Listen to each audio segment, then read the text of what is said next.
Hello, and welcome back to the Geek on My Sleeve channel. This is Geek Out number 90 over Sufficiently Advanced Magic by Andrew Rowe. And spoiler warning ahead. Yeah, I thoroughly enjoyed the book all in all, as well as we have a guest star here for Carlos, who was brought on and has much more time spent in the universe here. Aha, there we go. Looking for names. How's everybody doing? Outstanding, man. Excited, glad to get into it, guys. Or you're either muted or you need to swap your input. My bad. There we How go. about now? Beautiful. Yep. Awesome. Appreciate you making time to hang out with us, Carlos. You recommended the book, had a lot of fun going through it. Have you finished the whole trilogy, right? So it's a series. The first Okay. 3 books are out, and I finished the first 3 books in the Arcane Ascension series, Okay. and I finished the first 3 books in not Weapons of Wilders, the Broken Mirrors series. The first 3 books in that. Audible keeps suggesting it. That's what got me excited because I've been through the first 2 books, not the second one recently, but I enjoy the potential for the magic system, but I don't know, the rest of it didn't really draw me in, but the way you explained how the other series kind of relate and they expand the world makes me excited because some of the other series that we do, they have a bunch of Easter eggs or a bunch of connecting points where they can develop, characters or they can develop magic system outside of the main story, which I'm excited to continue the series as well as to check out his 2 side series. Yeah, no, it's definitely the world building in this book is done really well. It seems like you get like just a sliver of let me rephrase that. You basically get like, here it is from our perspective, right? But then when you go to the first 3 books, um, they haven't had the whole school system and religions and all that to set up where the world is now, because it's in the past. And so so like in this one, there's very much like a progression kind of fantasy, and like they have like a color coded system to their auras and whatnot. That's not in the first book series, but you just know like they're talking about the auras as if it's magic to them. You're right, because they don't have that experience of labeling and whatnot. So it's more of added into the world building than it is just a like, oh, here's a cameo or an Easter egg or whatnot, and that happens over and over again. Right on. Yeah, to get a little more of the foundational or the initial pass through. So this book, and correct me if I'm wrong, Pete, was our first exposure to, was it Andrew Rowe? I believe so, but like I was talking to Carlos earlier, he recommended a reading order and he suggested starting on this series versus his other one. And a lot of the cover art I've seen a lot of, and I think we may have actually picked up a couple of them on sale. So might even have Audible his gets second us every series. time when we can pick them up. I think Carlos did a shout out in a previous stream about a sale. If you just add books like this to your wish list, Audible will let you know, like, hey, it's up for the 2-for-1 credit, or yeah. Back on point, it's always a challenge to get the reader through the learning curve, right? To appreciate the magic system.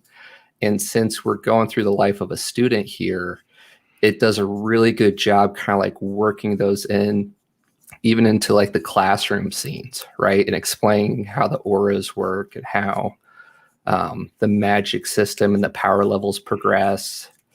And yeah. Carlos, how are you with names? of characters. Peter and I are awful. I'm usually pretty terrible outside of like the main character's name. Okay. I got the cheat sheet pulled up to the next to me though. So You're on it, man. Feel free to chime in and correct us when Peter and I completely That blank on a name. where we did this one thing. Mm-hmm. Yeah. It was a fun book. I really enjoyed it. It wasn't so where is it on the LitRPG scale, Pete? So the only LitRPG element that I can truly say is the progression of their marks that they end up getting, as well as it was weirdly unique. I kind of related it more so to like armor or weapons almost, for the fact that they have different mana values or strength in different parts of their body, like each of their hands, each of their feet, their heart, their lungs, and their head.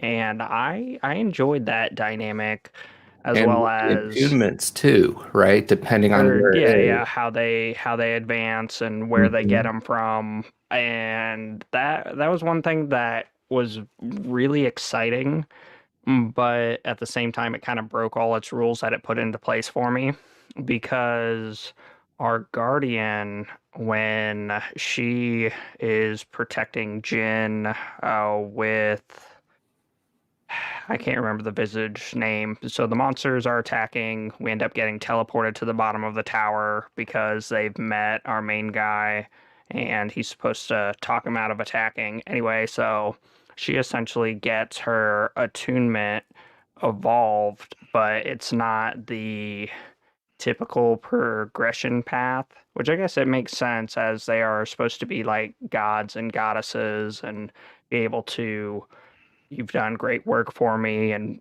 bump it up, as well as we get that tantalizing teaser at the end where our main character is essentially a support role, being an enchanter, but then he has some mark on his main hand now.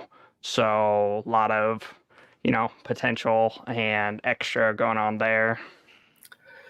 Yeah, each attunement you unlock, it's kind of like getting a whole new talent tree in a way. It's not spelled out super LitRPG, but the book does a good job easing us into it, because we come in at the, what would you call it? Like basically the test to get in. Yeah, to get your attunement, your judgment. Does that sound right? Yeah. Yeah. And then he starts the 2 years of schooling, followed by 2 years of military service or other government approved jobs. Right. Which he wants to be a climber, which, so that was probably the biggest element that made me want to read more for the series, because the start, we know that his brother's missing, and we're going into the tower to try and find his brother, and then we get a snippet or a hint that the brother's alive and he won't count his actions against him or for him, and then we get the mysterious book entity to say, "Hey, I'm your brother," and I was like, wait a minute, what? And did they just pull a Star Wars? I'm Luke, I'm your father. Yeah.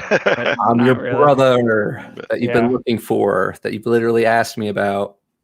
Yeah. So, go ahead. You're good. Go ahead. Yeah. So that's from my perspective on whether it's a LitRPG, and then tie it back into where you're at, is like, to me, Andrew Rowe is the author, and Nick Podell does the audible narration, and it was outstanding. And then it feels like they have the same source material from like the LitRPG world and the world that Andrew Rowe created. In IRL, he's actually a video game designer and runs and then he runs a what's it called, LARPing inside the world that he's written. And so there's a big community. This guy's a super nerd, big fantasy fan, right? And so a lot of the things that are done in the books are basically, like, to me, shout outs to the other nerds in the room. You know what I mean? Like, I know what you're doing there. Yeah, this is why I'm doing it. This is just a highlight, right? Yes. And so there is this dungeon crawling or tower climb element to the book. There is a magical school element to the book. There is progression in the magic systems, but it's a very, very hard magic system. And at different times in the book, when whoever the users are unaware, it feels softer. But as you continue to go in the series, it's more akin to computer programming than it is whatnot. And not to keep it super spoily, but like anytime the system is broken, it's broken within the rules that are explained to you in a different set of books. It seems like. If does that make sense? Like where the reason they're able to do this is don't want the stats dump. Like the book reads like it feels like there's a system there and the rules are there. But it reminds me more of a fantasy read of just how well it's done and easing us into the story. And it's just book one. So I know Peter doesn't enjoy the political stuff, but by going through the system as the student, we kind of get introduced to a lot more of like the higher level international faction to faction scale of politics. Awful with names, but the guy in the mask that we meet in the tower. Or Karis Solarian? You're talking about the swordsman? Mm-hmm. Yeah. Yes. Yeah. It's a great character. He's a lot of fun. We don't get a lot of screen time with him in book one. I have started on book two just because I got hooked by the world. But yeah, looking forward to learning more about his backstory and getting to that point. And our main characters have powered up a lot. We've kind of built our party to go do our dungeon crawls. The tests are a lot of fun. So, sidestep, one of my favorite, like, well-described conversations was, I can't think of our main guy's name. Corin, thank you, and his father when he comes back after his trial, and they're having a conversation, but it's also incorporating like dueling terms into it. Like that was beautifully done. I thoroughly enjoyed that, the way you can take a conversation and add combat. Mm-hmm. Yeah, so on the character side of things, the relation to Corin and his father, Corin's family is a militaristic noble family, and the whole premise in the beginning was the chosen son was the one that's 5 years the main character's elder, and he went into the tower, and you can die inside the towers and you're not guaranteed to be rewarded with an attunement when you come out.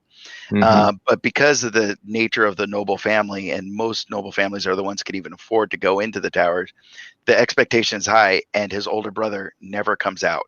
So he's presumed dead, and the main character is striving to basically go in and try to find him. And he assumes that he's going to have to go much higher up in the tower, because in his mind, that's the only thing that makes sense of why his brother hasn't got out. And the higher you go, the harder it is. Right. But the bigger the rewards, right? Right. You're competing for your goddess's favor. Exactly. Yeah. And the gods in this system, in this world, are very much, to me, more akin to like how the gods in like Greece or Rome were, where they weren't like an almighty or entity that you never interact with, or never see. They come into your real world. They could have conversations with them. They could interact with you. They could send you on wild things. And there's different levels of it, right? Like there's also the little G's, or the family relations, and exactly. Yeah. And so that's definitely in this. And so when he comes out of the tower with an attunement that's not militaristic, his father has been abusive in his physical training, and that actually affects his character where he doesn't like to be touched. Yep. It comes Yep. up in combat situations. It comes back in social interactions where, how he was raised affects him, and then therefore affects the way he interacts with the group around him. I felt like that was played very well. It set the understanding of where the character's coming from and how he is, and it played through time and time again as very true to his nature. So he did really well with that. Yeah, I like it when authors make things that are natures of the characters inconvenient to the plot. You know what I mean? Like, it would be so much easier if this was not the case. Yes. And it doesn't have to be the case when you're writing a story, but they put it in there anyway because it's more true to what that character would be, 100%. I believe that it's important for people to see characters they can relate to and see that, like, even the hero on his journey has his own challenges or his own life or whatever it is. I read some of the reviews in the second book, and I think he does a really good job with his character development. The reviews for book 2 are kind of harsh about kind of like how, I'm trying to think of the best way to put it. He has his own challenges, right? And his relationships are kind of complicated for him. And then the stuff with his half sister and the political part of it all. Are you talking about the sexuality stuff? Yeah. So I really dislike it when an author puts no matter what the spectrum is, when the author is like, this is why I'm right, and this is what my political opinions are, and why you should believe in them also.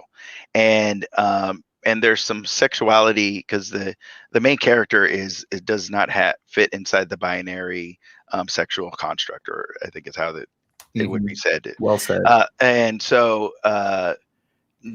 even with that the case, as somebody that I very much dislike being preached to me, it never came across of this is the author's agenda. This is how I'm supposed to feel about it.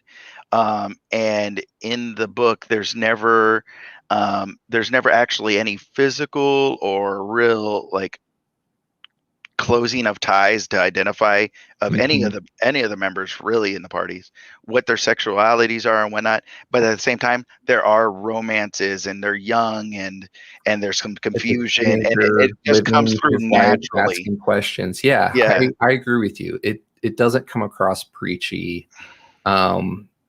It's just a teenage boy going through his life, like you said, the abuse, the family separation, not quite understanding what's going on, the brother missing. What do you guys think about so mom's not in the picture, right? And we're in spoiler talk, so let it hang out. So mom's a big deal, though. We find out in book 1, mom's a big deal out there living her life. Well, that, and she's high up in the governmental structure, as well as very powerful and whatnot, as well as she used to partake in the different duels and so mom's a badass, dad's a badass. Combined, they were like the best of the noble houses from a militaristic, right? The mother's definitely better on the political maneuvering side. And the father has relations outside of marriage, and the half sister. The half sister is always been around the main characters, so they've known each other from young, and they were raised to be his retainer, right? And now the script's flipped. Exactly. So they were like, basically, you're supposed to be under me and take care of me and help me, and now we're equal. And then later on, because she came out better from her eyes of her father in terms of the way the tower run in the magic system side and how smart and keen and all that stuff she is, he cares about he not cares. He basically is gonna willing to hand off the mantle to the half child as opposed to Corrin. Right. And I think in a lot of fantasy books, that could have became the most important element to the plot, and Well, the characters could have handed. it's Yeah. still very fresh, and that's where I enjoy the dynamic between the brother and the sister, half sister, where the brother realizes it and he's like, I'm not gonna play dad's games. I'm not gonna, play into it. But then they still He's more have their concerned about his older natural, brother. relations, and a lot of the comic relief comes from their witty banter, as well Their as we get sarcasm. the political maneuvering Roland, I want to say, when our main guy picks up Roland as a retainer, which it wasn't out of the blue, so to speak, because Roland was already very supportive and very involved Was in it his life him or prior. Patrick? I'm sorry? Patrick's the retainer, but Patrick, Roland oh. is another of the characters. Right. Okay, He sorry, I went messed with that the up. mother. Yeah. Yeah, but it wasn't surprising. Patrick? Hmm. That was a retainer. Yeah, when he jumped up in Tef's dueling thing, like, hey, you've got to survive 10 seconds and, helping him out, as well as just they continue to bond throughout the school year, which I think we're only like halfway through. So it wasn't too far out. And then, yeah, just for everything to come out and her to be like, well, you didn't ask me. You can't make big life altering decisions for our whole family. And of course, him being oblivious and not really falling into the typical political hierarchy. And Hmm. yeah. Yeah. Yeah, no, the sister's name is Sarah, and it's again like the fantasy shoutouts. Her name is spelled like Sarah's Angel from like MTG Magic, but with like one R, like little things like that. But what did you guys think about the combat and like the teachers inside the school system? I was just about to ask Pete. Every book needs a certain amount of combat for it to get a seal of approval. How'd they do on the combat, Pete? So I thoroughly enjoyed the combat. It was not exactly definitive for the power structure, but at the same time, so much of it is still hidden. Where one of my problems with another series we're reading is Bryce O'Connor is very good at drawing out the magic system and only giving you little snippets. As far as this goes, like we got a basic hierarchy of, hey, this one's above that one, this one's above that one, should take about 6 of them to take out a tier above kind of deal. But a lot of it came down to, I don't know. So there were a lot of good combat scenes, but some that could have been better were kind of toying around with each other due to the political maneuvering. Like when we saw the masked swordsman and they were trying to arrest him and the mom was involved, and it was more of a casual duel than it was a you two fight to the death kind of moment, which played into the story, but I feel like we could have, You used talking a about little. with Jin? No, not Jin. With his mom Oh, Karis. and Oh, yeah, gotcha. Yep. Karis, the masked swordsman. Like they had fun. They were doing well, and I guess it made sense the way we're working through it from the main character's perspective with the memory crystal. But It's book one. There's a learning curve. I feel they did a really good job kind of introducing us to the magic system and the yeah, we had world. to develop the world that way we Mhm. can power up and play in it, Mhm. as well as how Emerald Swordsman that brought Sarah into the arena, like the fact that we're just at one of his houses at the end. Like how many houses does he have, let alone like yeah, he's very strong and there's a lot of potential. And I guess the thing that's is exciting is even though we're gonna get a bit of understanding of our native what are they called? Our native marks. there are other opposite different ones, as well as there are specialty ones, kind of like our Guardian ends up getting hers advanced, but it's not in the typical structure. Right. There's restricted, and when the different gods, deities, give them their marks. I think just about everybody got like super powered except for Patrick, but he's supposed. I bet he gets his just desserts when he's probably going to get an epic sword. Like he has to at this point because he was jealous of. Book one, they make a lot of progress in book one. Yeah. Like, he starts off pretty much getting disowned early on, sister taking over the house name, starting out as an enchanter, which I thought was really well done, because through his classes you learn just that much more about the magic system through the like the different auras. And when I was asking myself, like, how LitRPG is this, and looking at the combat and everything, he essentially starts to build his own heads-up display, right, with the watch. So we start to like be able to track our own stats and our mana in the different areas. And I guess I really enjoyed that, the way he's going to flip the structure on its head for people taking pride in being able to sense their mana, as well as how... That's just an excuse to patent it and make some money. Yeah. But by the end of the book, he knows some pretty big, important people. Able to do Sarah when she does that duel with, is it Derek? Does that sound right? The guy with the swords. Yeah. Yeah. Yeah. That was pretty awesome combat there. Pushed our limit. That was probably a favorite combat scene. There was a lot of combat in this book, Pete. A lot of good moments, because we open up climbing the tower. You have at least the 3 exams as a team. You have the dance. Say what? You have the dance. The dance. Mm. And then you have the... Or is that book 1? I thought he was invited to the dance for Jen in book 1. Or yeah, he was invited, but I don't. Oh, dance is book 2. Okay, yeah. But then you also have the jailbreak inside essentially inside the tower. Yes. Yeah. All right. And then some big players duking it out.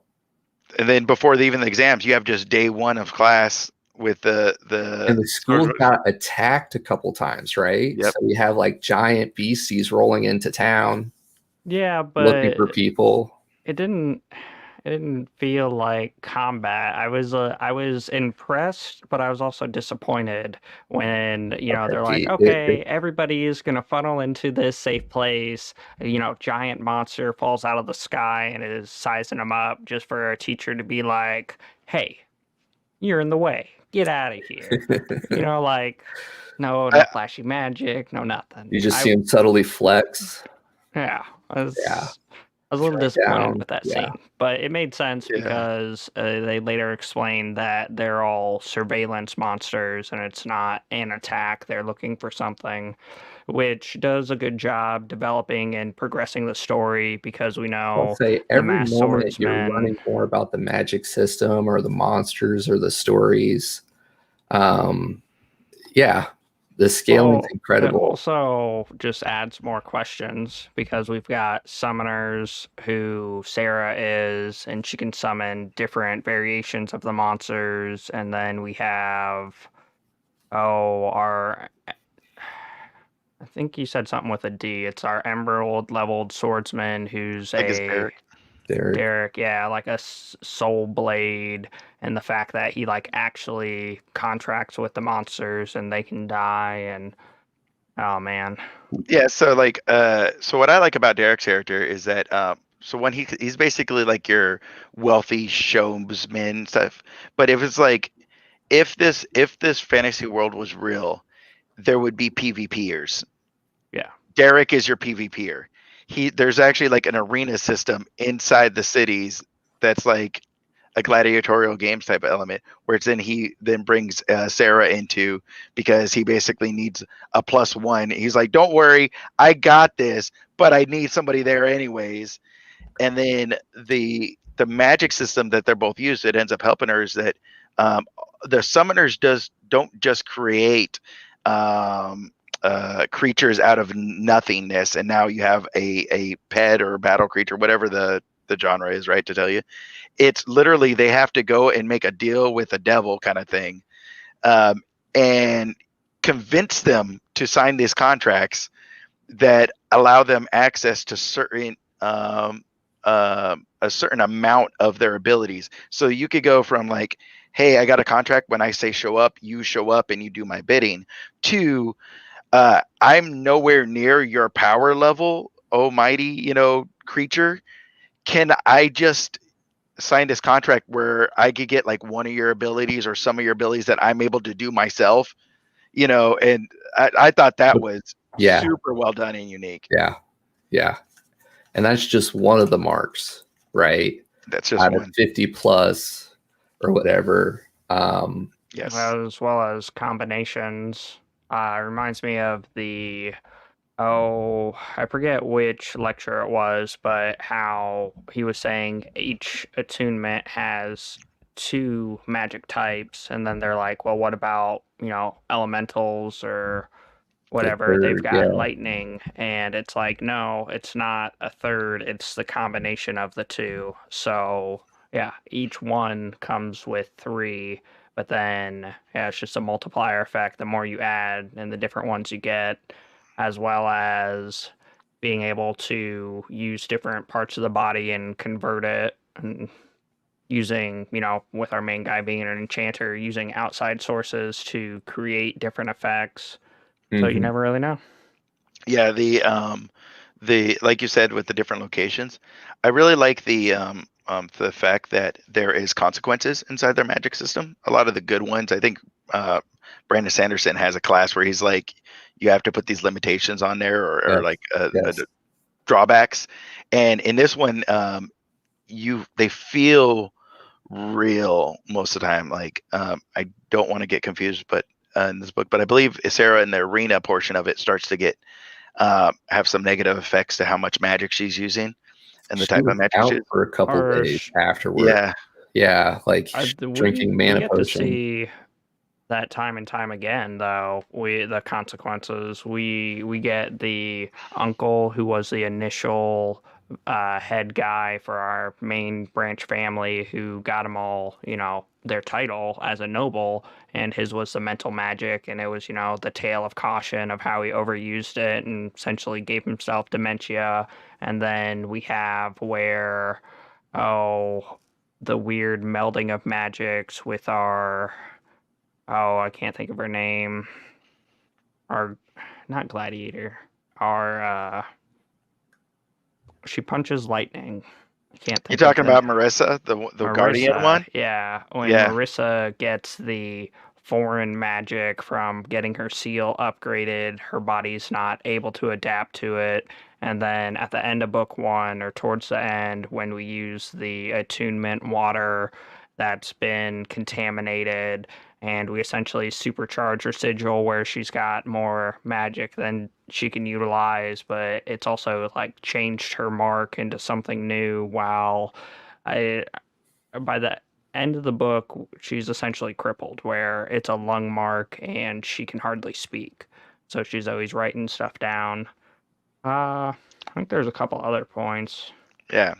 And then the main character, Corin, not only did he get a summoner mark, or like an enchanter mark, excuse me, it's on his head. And so he's like, the more I use this, I don't want to go crazy or lose my memory, or it's where he gets the stopwatch or whatever. It's beautifully tied together, because it takes his greatest fears and he adapts.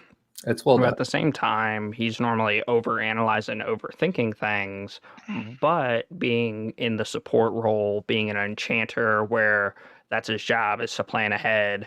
And I thoroughly enjoyed the subtle nods to, hey, a flask that gets you fresh water or a sleeping blanket. Like there's another series, He Who Fights Bag with of tricks. Monsters, where he's just like, yeah, I've got a rope ladder, I've got, lanterns, I've got all this like mundane camping stuff, and it ends up Life saving him. lessons, kids. Yeah. Don't go it alone. Take a pack.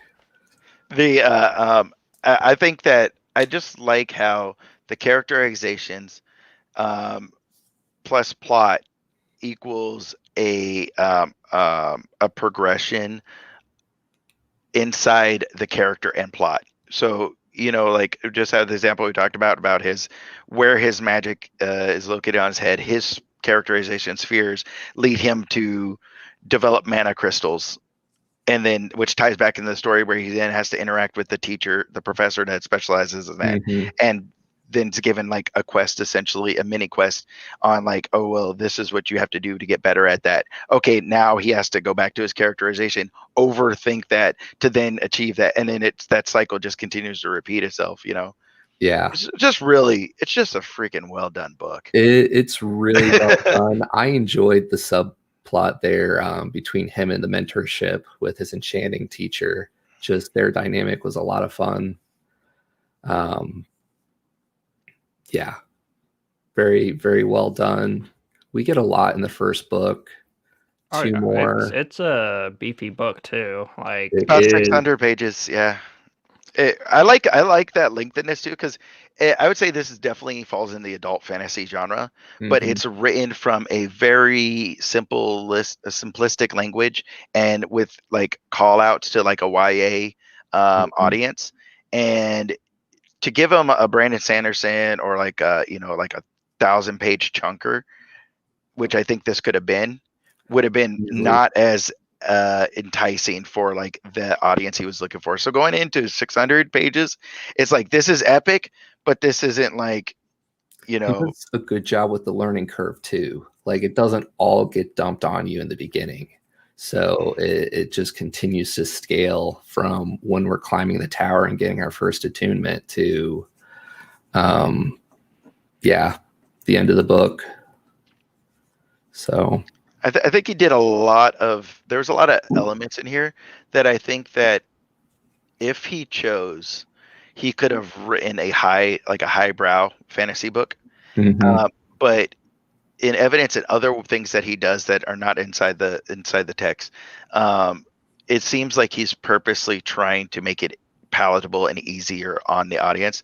Like when you go into book 2, there's a summary in the beginning of book 1. Like I appreciate it when authors do that. Like if you're not, there's just so much going on right now at the end of book 1, to not have that fresh in your mind going into book 2, like you won't pick up on it all. Right. I would have to say my favorite version of that, where they kind of recap the previous book, would have to be the Ascend Online series, where they kind of do like a recap from it's like a live stream narrator, kind of like like Twitch or whatnot. Yeah. Luke Shimolenko does the Ascend Online series, very LitRPG. It's easier in that sense though, because they basically play like recaps of the live streams. Here in the fantasy realm, can't quite do that scene. It makes sense for doing from the author recap versus incorporating it in the story. It wouldn't make a whole lot of sense. He does it well with the learning curve. The recaps help. I think it's definitely a good book. I appreciate you making the recommendation, kind of like intro to his world, this universe. Very easy learning curve. I'm hooked. Partway through book 2 right now, and the scaling just continues to progress really well with the world building, the character development. So the character development was good. My only thing that kind of irked me is everything is a lie. It felt like every character who you've met was not that. We're in the bottom. We're in our trial. We're trying to save the people, and we see this woman, kid passed out in the cell, and then this other swordsman, and of course he seems nice. It seems like, oh hey, I can get out on my own. I don't want to set off the traps, go ahead, save them. And then Bao, jumps out, but then we immediately get him facing off against I think it's not a visage, it's I can't think of the word. Anyway, so now the swordsman who we thought was nice and who is immensely powerful, facing off, and then the whole, development there, just for the very end of the book, him to be like, oh, hey, you're going to take care of us and you're going to protect us. And it's just like, wait, what? As well as this woman who acted as if this kid didn't matter, wanted to save her as well, ends up holding him at, dueling cane point and being like, I'm taking the kid, hope I don't see you. You can go, and we get like all the negative possibilities of, ended up capturing or kidnapping a visage, and then we come to find out that like she was just doing research. She was just, doing her job, and it really wasn't that bad. So the He does a development was good very job good. bringing it all back for I closure enjoy right it, there. Yeah. but I haven't found that person who I love to hate yet, because I thought I disliked Tef, the dueling instructor, just for, I guess, how to say it, you don't have the correct mark, so you can't be here. And then him, more or less bullying our main guy. His And counting to then 10 seconds. later on, when we get with I'm so sorry, the other instructor who does the skybox or the secret room where they can Oh, I forgot talk, her name. and then we get the dynamic between the two. It turns out that Teft, our dueling instructor, is a nice guy. And, I guess I love to hate the other enchanter so far. I think it's Professor Vellum. He to me, he's like the Snape Yeah. kind of Yeah. character, like where I he's get like, that vibe. yeah, where he's like the antagonistic towards the main character, but really he's there to help support him, kind of role. Yeah. In their own way. Right. And all the characters are fleshed out, right? The more we see them, our cast is pretty large by the end when we're doing our tower dive. And our power levels on some of our guys, Emerald, they talk about like maybe 10, 20 of them in the area. Yeah. Yeah, no, definitely. And all the characters seem to have their own agency. Mhm. There's not a golden boy or girl in the book, where there's like, Well, was it Tristan yeah. supposedly was? The older brother supposedly was the golden child. Supposed to be.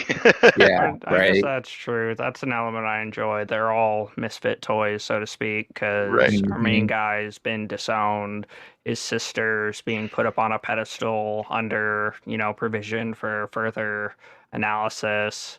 And then we've got Patrick, who is just a commoner who tries. He's a solid bro, though. Always has our main character's back, jumping up even when he didn't get called out. He's your token paladin. But he's like, instead of being a noble, like it's like they took the tropes and they just inverted a normal character. So you have like your enchanter is your main character lead. Like that never happens, right? Yeah. Right. It's you fun, have your though. Right, you have your summoner who's supposed to be a support role and a characteristic lead, where literally she puts summons and the summons steal the show. Like they have their own agency as well. The paladin is essentially like a bodyguard. Yeah. Marissa is just supposed to be like this tank-like character that is just supposed to be this like bullet sponge or beat stick or whatever, and then she's the one that's excelling more than the rest of them inside the schoolhouse setting. Like, have you guys seen Attack on Titan? I have. She's our potato girl. Like she's Oh, from like man. out in the city, out in the boonies, comes in and is like super overpowered, awesome at what she does, right? Right. Well, and then My I lord, enjoyed my lady, super how formal. we have Exactly. all these different people, but we still sidelined them. We still had, They like, kind of get their everybody's own had the little ever-living highlights. beepity beep kicked out of them, and it's not been easy. Even when you win, you lose. Even when you get noticed by your visage It and does a good job upgraded. with the hero's journey for all of our party, right? Like starting out at the bottom, first day of class, first couple weeks of class, trying to figure out brain fart, main character, Corin. He was private schooled for 3 years, all to get this attunement to make daddy happy. Didn't get it, gets disowned. Okay, open book 1. And yeah, the progression through the story. Now they're all pretty powered up, ready to go. End of book 2 or I end of don't know book what you're 1. We have talking our about. party We take on the essentially world. got reset, so to speak, because our main guy, Corin, has a new sigil that he knows nothing about. He's barely scratched the surface for his mind one, for his enchanting. Jin has just had his shield sigil exploded over his heart, and he's MIA. We How do you had guys feel our. about that real quick at the end of book 1? Like, we were supposed to go to the dance with with him. the mysterious theme.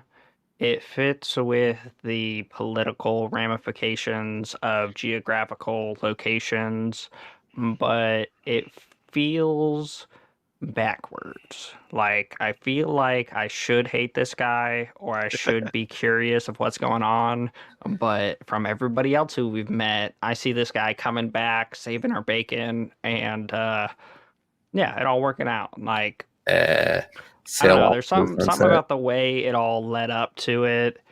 It was rough in the moment, but I see it working out. I don't know why, but everybody else who I wanted to hate ended up being a good guy.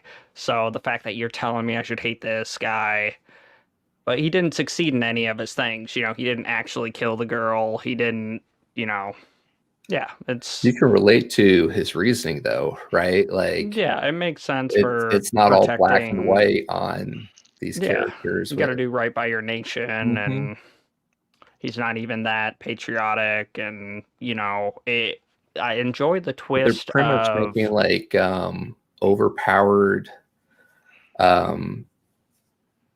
what were the terms they use? Basically, they're going to have whatever marks they want, right? For them creating attunements. Right, creating And how it was attunement. supposed to be used defensively, but defensively wipe out a couple cities, to flex. Yeah. But the dynamic of he literally got recognized for his valor from the Visage, and he was supposed to, carry favor and do more by assisting him, and the potential there just for everything to be flipped on his head. And even though this is his Visage, he's got to protect his nation. And yeah, it was a lot of potential for more to come of it. I'm Since they looking told forward me to I should learning hate more him, about the I gods. see it all working out. Yeah. Go ahead. No, I'm with you there. There's so much more that we can learn about this story. See, I feel like we barely scratched the surface with the gods and the visages and the whole theocracy between the different nations right there. Like, we just have our perspective at the school. But then, help me with the swordsman's name again, the one that we meet. Karis. Yeah. Just the fact that everything we've learned about how our magic system works, he doesn't quite mesh up with that. Well, And but he's saying things, right? No spoilers. No spoilers. Want to learn more about that? So my understanding is Karis is the Weapons and Wilder series is Karis's highlight books. Okay. But before you get to those, go back to the other ones first, because there's stuff that apparently leads into that. So no spoilers. Give us the reading list again. Just So what I would recommend, and where many others, there's a link maybe you guys put in the description of the video. Sure. But basically you read the Arcane. So you could read chronologically, which would be the oldest books first. I gotta grab them all back here because I don't remember all the That is names. a beautiful bookshelf. Thanks, man. So you have the War of Broken Mirrors series, and this is the first 3 books. So there's Forging Divinity. Basically, this one is a basic premise is break out of jail, get introduced to some characters. Then you have Stealing Sorcery, which there's like a military training kind of environment, and there's all of these have like conspiracy backgrounds kind of things, like agents type of deal. Mm-hmm. And then the War of Broken Mirrors is Divine Destiny. Okay. This is the I can't say anything about the book. That book, this is the most spoilery book that ties many of the series together. Okay. So I read everything just starts clicking into place. No, but you get to the end and you're like, holy crap, that's what the thing with the thing and that one of those kind of deals. You know what I mean? I like it. And then Six Sacred Swords is the first book of Weapons of Wielders. This is my understanding is Karis's. I haven't read these ones. Diamante, and then Soulbrand is book 3 that just came out last month. I believe it's only in audio or Kindle, one of the two right now, and then it will go to publication and the rest in the near future. And then you have Arcane Ascension. So this is like chronological reading order. Sufficiently Advanced Magic. On the Shoulders of Titans. Mm-hmm. That's the real chunker right there. And then the Torch that Ignites the Stars. And then the book he's working on now is book 4 in this. So that's how you're supposed to do it chronologically. What I would recommend to get the most out of all the connections is start with the Arcane Ascension, do the first 2 books, then go back and do the original 3, then Weapons and Wielders 2, then the book 3 of Arcane Ascension, and then book 3 of the Soulbrand, the newest book. The reason being is, one, it gives the most call outs and tie-ins, not just characters, but like the magic system wise, the political stuff, and the I think that Arcane Ascension is the best written way he's done the books. So you could kind of like feel for the author, understand and get involved with it, with the universe, before you have to go and deal with one that's maybe not written as well, without a story that book 1 of the first series is not nearly as interesting. The world building's much more shallow, and the amount of mistrust of the characters is the highest.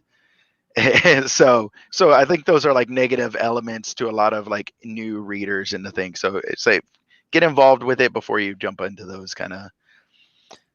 Yeah, appreciate the reading list. I'm partway through book 2 right now. Pete, you said you have done book 2. Yeah, I've been through book 2. It's been several years, honestly. Oh, great. But it's the one element, it's essentially like book 1. We're off to find the brother. He's an action junkie. We find him. Yeah, I guess. I enjoy the potential, but yeah, not enough blowing stuff up. I think that Weapons and Wielders, there's like a somebody on one of the websites said, like, if you like traditional fantasy, you'll like the first 3 books. If you like the schoolhouse setting and like the coming of age kind of stories, then you'll enjoy the Arcane Ascension one. And if you're like into like action, you know, that kind of fast pace in terms of plot, then Weapons of Wielders is like the one for you. and I thought that was You kind of want cool. to scratch. Yeah. Go back and reread it too. Yeah. So book 3 of Arcane Ascension series, I would say is it doesn't feel like a book 3. It feels like it feels like there's a side quest or like an interlude in the actual one. Yeah, because it's literally you ride a train. They like go on vacation. The students go on vacation and they're on like a train to another country. And so it's more like a world building kind of like thing that's in terms of the plot, but you don't get as much of what was happening in the first 2 books in it. And that business side stuff where you get the matches, it is the most nitty gritty, slows down to a crawl because you are going to fully understand how to do this magic stuff. And so I think that takes away a little bit from the way the rest of the books felt. Okay. And that's one of the things that every author does it a bit different. I guess sidestep, if I said Dakota Kraut, he progresses the story like super quick, and there's so much more I wanted fleshed out that, I just got a taste and I didn't get enough details. Where this one, like, we're 6 months for the first book, and we're not even through the school year. Though I did appreciate not using Monday, Tuesday, Wednesday, Thursday, Friday. There are other names for the days of the week because the it's your number own world system and you is can do whatever. 6 in the world, right? Everything has to be 666. 6 towers, 6. Yeah. Yeah, no, I've definitely enjoyed it. I hope more people read it. The Goodreads on it is all above 4 stars. I think the guy's got an Audible darling thing. With the amount of support he's been getting on those. He did a novella that Audible came and asked him to, like How to Defeat a Dragon in 10 Days, I think it is what it is. That's what? I think I might have actually read that. We picked that Yeah. Which is like, it's like a parody of like the LitRPG. Yes. Yeah, and it's real short. It's like a novella. I stand corrected. I actually listened to that first, and it was really well done. Yeah, that's him. So, okay. Yeah, so pacing is a bit of preference. This series I felt like was decent pacing. Peter, I think you tend to lean a little bit more on liking the quick pace where I was go back and listen to the Wheel of Time where like you just go on and on and on the world building. Whoa. Tell me about what's going on back here and this, subplot. Whose cousin killed who, like Game of Thrones level stuff. It's not quite there, but I just have trouble tracking all the characters at that point. Like we have a handful of characters here, and I feel invested in all of them. Where I couldn't finish the Wheel of Time. There was too much extra. I need to eventually go back for it, but ADD. Yeah. I'm excited that the show's coming out. Anyway, haven't started yet. I just got the books. I got the Juniper covers coming. I'm super excited for that. I got that for my birthday, and then happy birthday! That'd be later in the year that I get into that. That's a commitment. So those are 30 to 40 hour audiobooks. Each book, all 14. But it's fun. But again, it comes down to pacing and preference. And I find on rereads, I'll bounce back and forth depending on what I'm looking for. Do I want to get lost and smell the roses and hang out with these guys when they go on summer break and have their little side filler series? Or do I want some like epic level? Let's go. Right. This book does a good job though. Dip your toes into the water and the potential of just as these guys continue to power up. Peter, have we gotten our DBZ reference in? Like we're early Dragon Ball right now, going we to learn and study. This is God. essentially a power up episode, Mhm. you know, where everyone complains that he's just standing there screaming for 4 episodes. That's kind of what happened. We got a little bit of the hey, this is what magic can do. Oh, we But thought instead we of hated this yelling, it was guy. overthinking and overanalyzing every aspect of teenage boy's life, coming of age, going back to school, and getting attacked by a teacher with a carrot in the middle of the night. Well, see, he had his tail removed though in this book. This is true. Yeah. You This know, with is the true. arbiter attunement. Well So. played. Well played. Yep. Yep. Yeah. Looking forward to seeing more of the world of our team dynamics, get some more dungeon crawls, some battles. Yeah. Go ahead. Yeah, I was gonna say, was it book 2 or 3? I think it was where he ends up. They does the dungeon crawl is like reversed. Are you guys there? Are you guys there yet? Book 1, we get our team and we go down so that we can get to the same spot. We met the Visage, but it wasn't like a full crawl. It was more like, let's go down. Oh no, everybody's an enemy. Have you ever heard of that game where you create the dungeons? You know what I'm talking about? Like I know. Sorry, go ahead. Yeah, so there's the game where you place the minions, you place the traps, you place the walls, and you're on the other side. You're like the dungeon lord or whatever. Series. Yeah, in the within the series, there's an element that could possibly take on that role. It's very different. I have not had that reading experience, so that was something that was exciting too, and how it took the second read to truly catch it. But the brother who is in the tower, who is able to manipulate stuff to get Orin. Corn. That's not right. Anyway, our main guy down to free the prisoners and become a part of it, and how even though the god is the one who's supposed to be watching everybody and whatnot, they have a bunch of minions that end up remodeling the structure of the towers and changing things up. So it's a slightly different element. Like that's the brother is so the Visages are basically are the essentially what's it called, demigods. Okay. And then you have little g gods and big g gods, and you have not in this book, but they're possibly like Titan-esque type of creatures in terms of Roman like mythology.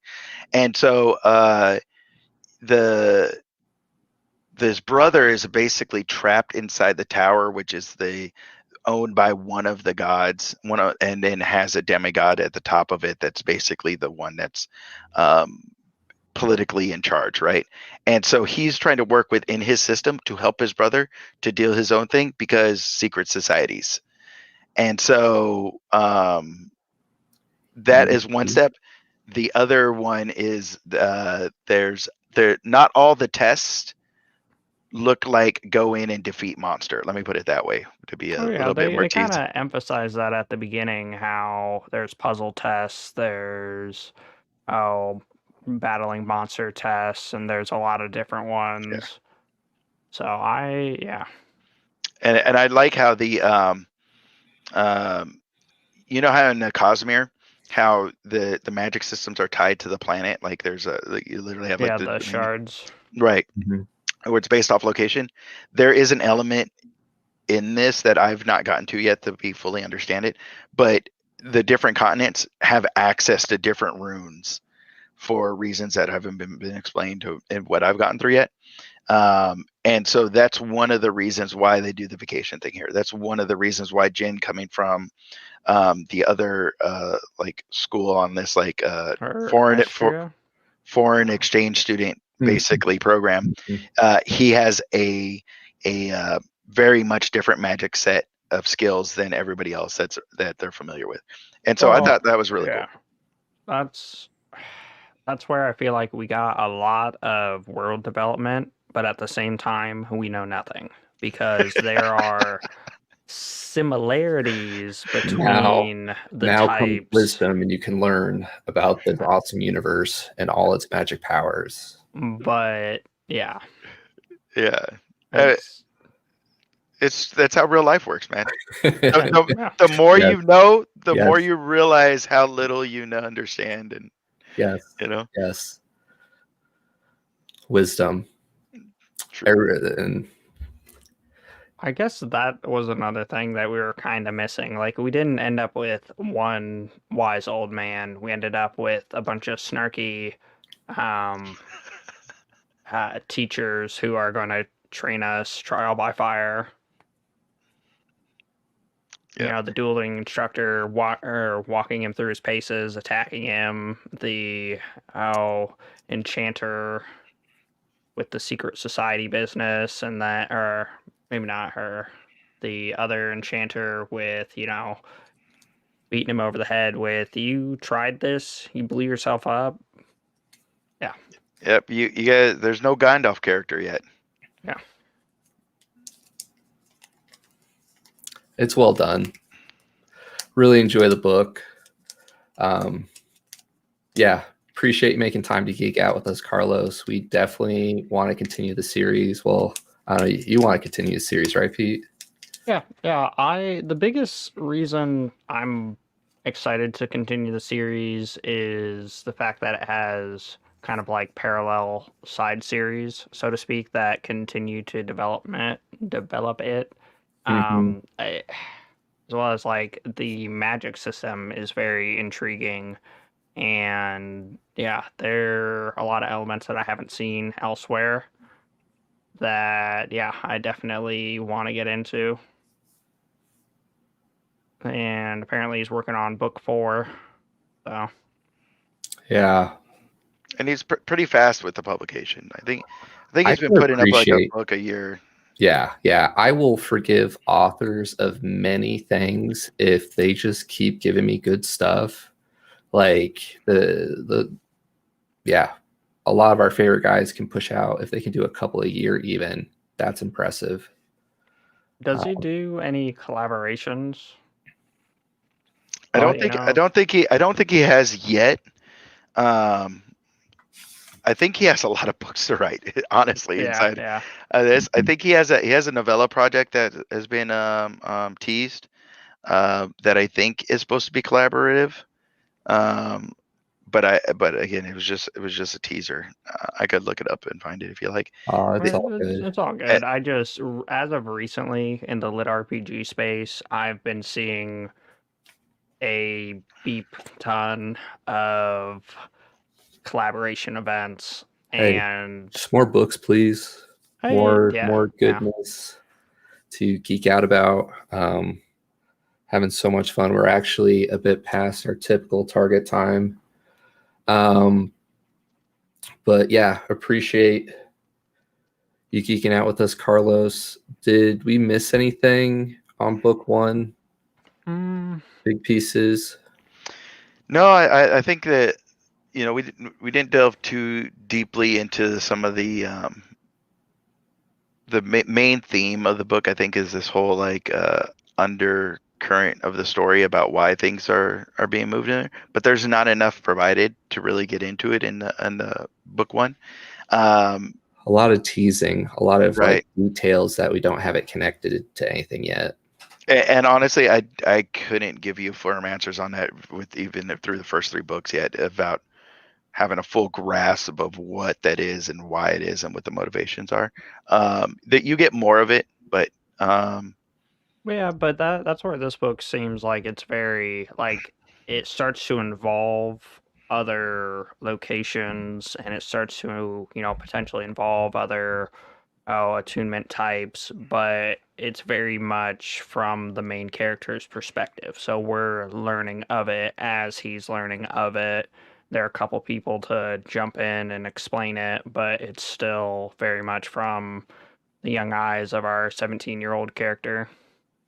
It helps get the reader through the learning curve, though, and into the book and the universe. It's really well done. Yeah, I just said I had a great time. Like your guys' branding, with geeking out is so true. I get so excited to watch your guys' content, and luckily enough to get on and talk to you guys, about books that are, and I find that in the booktube space there is not a lot of stuff is like typical. I've checked this box. I got the brand of Sando. I've done the Path of Rockthorst. You know what I mean? I've done the Pierce Brown with the Red Risings. Like, and you got to get the Wheel of Time and the Lord of the Rings Right. people. And there's so many books out there that are written by new authors and unpublished authors, and you guys tend to highlight those guys and gals. And I just say, thank you, from the parts of the booktube community that enjoy maybe a fast pace, something that we could actually understand without a degree in, I side of appreciate it, booktube. Carlos. So Absolutely. We have a lot of fun. Appreciate your kind words, sir, making us blush. But there's just so much good stuff out there in the space, especially, like Andrew Rowe and other LitRPG authors. And I just wish we could geek out more often over all these awesome books. There's just so much goodness out there. it is. People need to read more. Yeah. And Thank thank you. you, Carlos. It was nice having a fresher perspective. Me and Carl tend to align on a lot of the things, but you've been And just further in the that series, on so point able to summaries give, too. Like the Carlos summaries for the other bringing names books. and summaries and details. Thank you so much, sir. What do you have coming up? I know we talked a bit about it before we hopped on the stream, but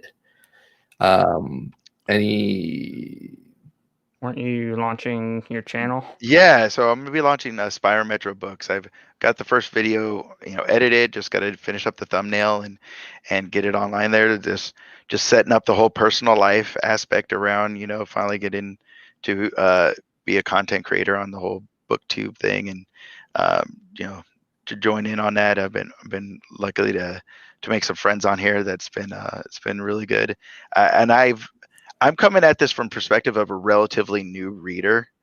I mean, as like you've only read half the books on the bookshelf behind you. No, or- I've only I think I only think I read in like 20%, 20 to Okay. 28% of those. I enjoy acquiring the books if they're of good value. But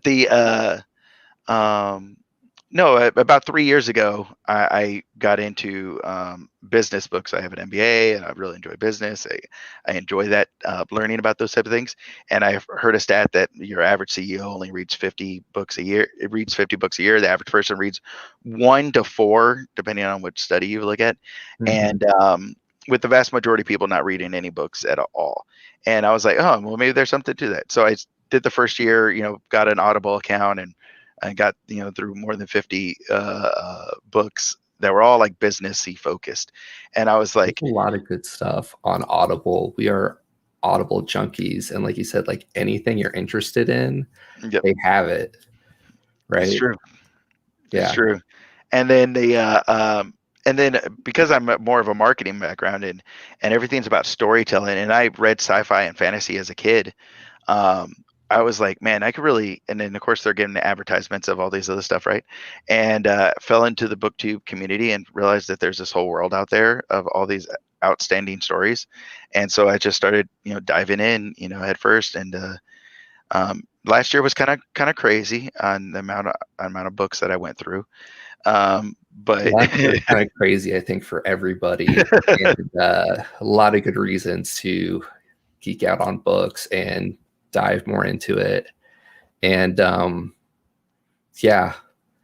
it's important to keep growing, keep learning.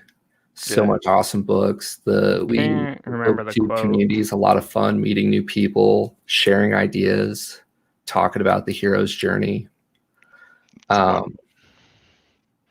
Yeah, and go, Peter. or the art of storytelling is something that utilized in everything else, except for those silly pharmaceutical commercials where it's someone, frolicking through a field. But the rest of Commercials. it, yeah, I don't watch them. My lady's always like, "Oh, did you see that?" I was like, "Why are you talking to me about commercials?" Nope, no. Yeah. I pay for something and I expect you to respect no ads. Silly boo-boo. Just audiobooks and reading books. Yeah. And Well, those ads yeah, I like because it's like, oh yeah, you like that book? What about this one? Right. it's important, Peter, to branch out and not just read LitRPG books. There are so many awesome audiobooks Yeah, and regular and books that's a book and I need to write, and it's been on my plate for a while, but how video games set me up for success.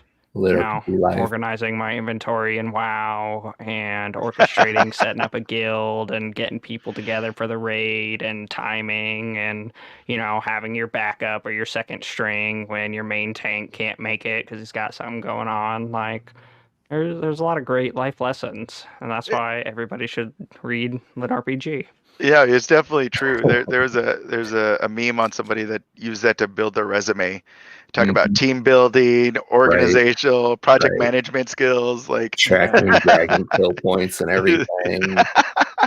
It's just gotta find the right words to describe what it is, So 100%, 100%. Yeah. Make sure to let us know. We'll plug all the links, descriptions below where you can check out Carlos, follow. Looking forward to the content, good sir. Yeah, and you guys definitely check out Geek on a Sleeve's Discord. That's where all the real action's happening. Yes, geek out with us all the time. Yeah, so what we got coming up next, Pete? Next Sunday, August 1st, we have Annex, which is book 3 in the Arturian Archive series by Dennis Vanderkerken and Dakota Kraut. I haven't listened to this recently, but this is a continuation of our Sunshine and Love Mage Arturian. Very, very excited to continue with the series. This is one similar to Sufficiently Advanced Magic, where this is a side series, so to speak. Dakota Kraut's Divine Dungeon series was the main series, and then this is technically happens before the main series, but it adds a lot of extra detail into the magic system and the world while following a different main character, different storyline. So yeah, excited to dive more into that. You have anything to say about the book? Yeah, it's just a lot of fun. Favorite Sunshine and Rainbow Grandpa. Looking forward to getting current on this series and understanding a lot of different aspects of the Divine Dungeon, Completionist Chronicles pieces there.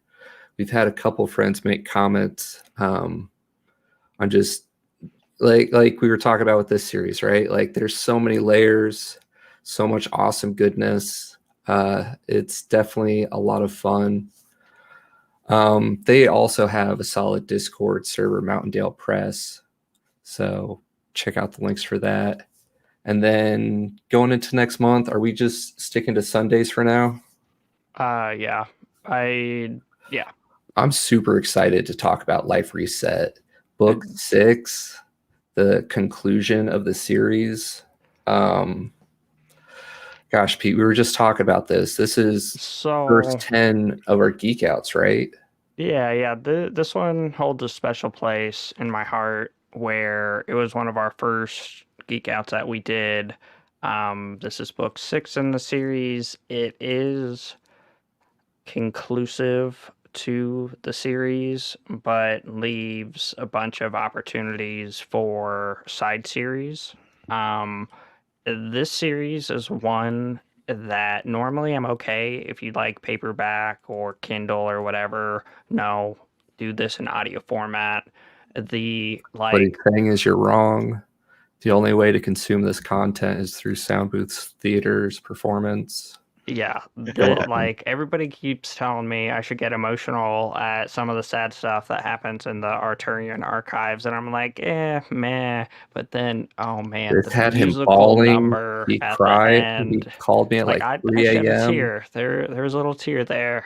It was just the musical number, beautiful. A little bit about the series. It is a lit RPG that primarily plays from the monster or a goblin, and it takes similar to the typical isekai style where people get trapped in the video game.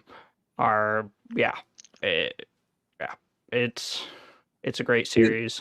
a lot of geekdoms overlap. If you've ever seen Reincarnated as a Slime, pretty much the character gets trapped as a monster race and can't log out.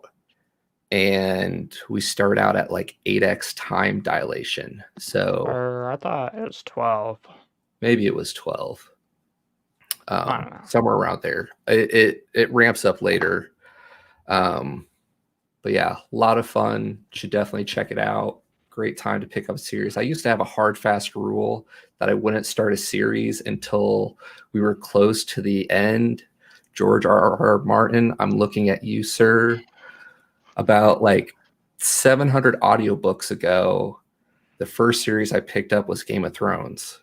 And I've literally consumed about 600 audiobooks later. Oh, And like so many other people, Andrew Rowe, Dakota Kraut, like all these new indie authors, several books a year. Thank you. Thank you. So much goodness. I'm running into the problem now where I typically marathon mode everything, but I can't because I'm trying not to get past where we are. That way I don't accidentally spoil stuff. At the And I rate you really listen, enjoy though, you could totally go speculation. through a whole other series and come back with us going back to the Sundays. The True. truth comes out, guys. We love you. We want to geek out with you guys, but we want to binge some of these epic series, get through a book a week. Why not like 2 to 3 books a week? Then we can consume so much more goodness. Thank you. Yep. Rambling. Yeah. Did I forget anything, Pete? Nope. I think that wraps it up. Thoroughly enjoyed sufficiently advanced magic. Plan on continuing the series. Probably have Carlos back on to help us get all our If names he's got and time, please and thank you. information for the Yeah. series. Let you know when he launches his channel and links and descriptions when they come about. Thank you everybody for joining us. See you next Sunday. Thank you, Larry. Thanks, Carlos. Thank you guys. Thanks Bye. everybody for listening.